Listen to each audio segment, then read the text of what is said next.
嗰啲咧，一卡卡嗰啲咧就我哋而家咧就由康國咧去到呢一個唔知佢有兩種另外一個地方。一種就係車廂，咁而家坐緊嘅咧就係好地道嘅火車啊！咁你睇下有啲包廂咁樣嘅好似。咁而家咧我要揾下我哋嘅座位啦，91至到94。平時你就唔係坐呢啲啦，你有冇坐過？睇你有咩空位佢俾咩？但係價錢咪一樣。呢種一樣價錢。有啲咩位過？都幾擠迫其實嗬，幾擠迫，好多人，好多人。韓國菠蘿。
咁我哋由哈拉科夫嚟到咧呢度扎布熱咧，呢一度就係我哋嘅收容中心啦。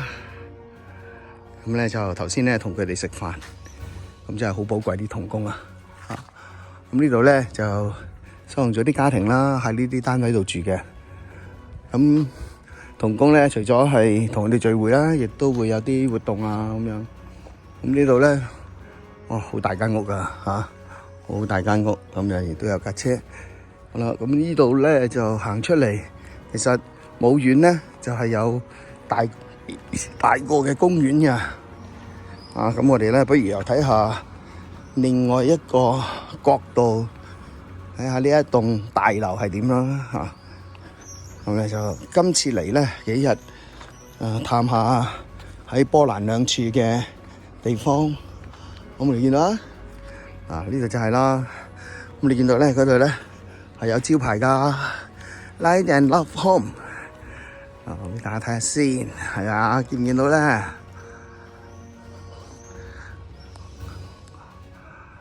就係干預中心嘅收容中心啦。好，咁咧就正門嗰度咧亦都有。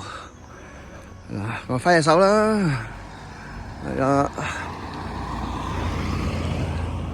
呢度咧就有啲我哋嘅 poster 啦，有開班啊，啲活動啊咁樣嘅。發相係喎，成咗。係喎係喎。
波蘭呢度咧就都有呢一個超級市場。